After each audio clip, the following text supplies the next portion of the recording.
कीर्तन देखला पर गोटे भल कथा मन पड़ा कथा कौन ना गोटे जगार गोटे पिलाटा खाई पी पूरा फुटबल मैंने एड़िक मोटा चेहरा तार।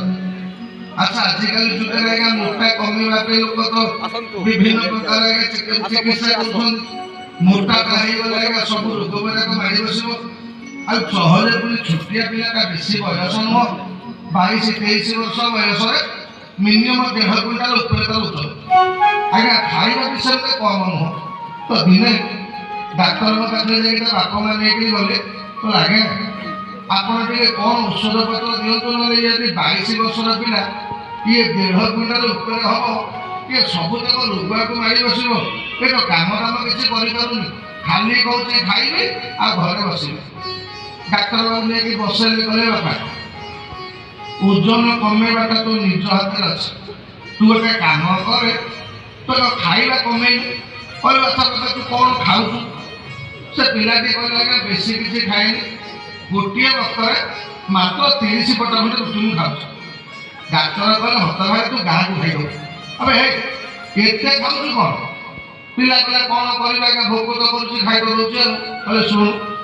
तक जब कहली एकाथर के कमे दे तू कमे पारिबुनी औषध खाई पारिबुनी मु तो औषध दौचे ता सहित तो टे रुटी की कमे मन कर 2 दिन खंडे खाई 30 पट तापर 29 कर आ 2 दिन पर 28 ये कमे कमे बाबा दिन को गोटे पट रुटी खाइबो आ मोटा हो झड़ी औषध में तो लिखिले ये पिला आनी के आइला आया 2 मास पर जो फुटबॉल को से फुटबॉल ये फुटबॉल आ जमा छोट है नहीं बड़ आउ के फुली डाक्तर पाखे पहुँचला डाक्तर बाबू मत एत औषध देल तुम औषध किसी कम कला डाक्तर अनेक सत कथा किसी होनी बोले हे ते जो खाଇବା कमेवा कथा कही कमेचु ना नहीं ना कमेचु ना अच्छा रुटी के खाऊ ना गोटे पट खाऊ डाक्तर गोड़ ठू मुझे मत अनेक नहीं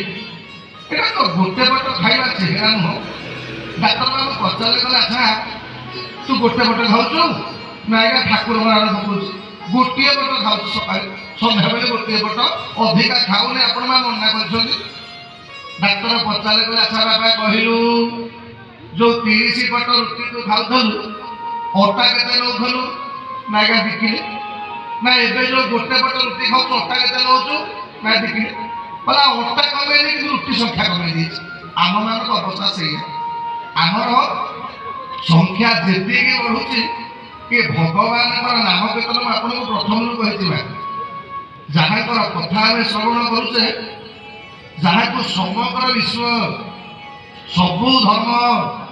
सबु संप्रदाय जहाँ पाखे मुंड नुआई वैज्ञानिक मान